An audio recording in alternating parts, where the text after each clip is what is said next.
A ti, lirio del campo, sultana pudorosa, florcita del horizonte, a ti va mi canción.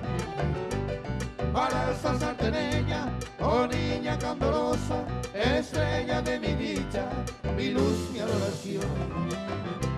Quisiera que comprendas lo mucho que te adoro, quisiera que tú sepas mi sin igual amor.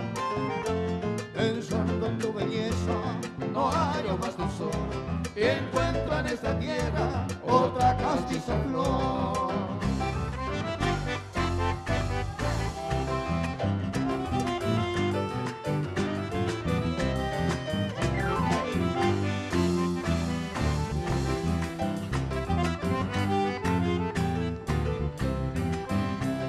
Ni lo que no es en tanto, igual a tu hermosura, el príncipe lucero, el faro matinal, el universo entero.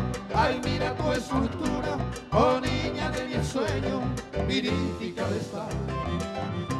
Y yo también alabo tu virginal pureza, que en ella deposito esta feliz pasión.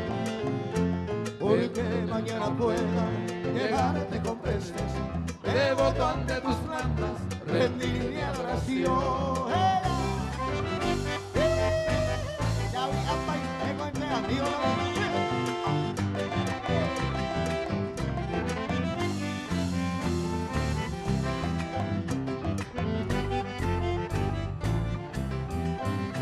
Y así rodando el mundo, con esa cruz a cuestas, me iré cual penitente, buscando tu piedad, implorando me aceptes, que yo diga floresta, que yo un día soñara con loca ansiedad. Y al concluir mi canto, sultana pudorosa, infanta del horizonte, mostrame tu bondad. De lejos yo te ofrendo mi amor de color rosa, amor indefinible, mi única heredad.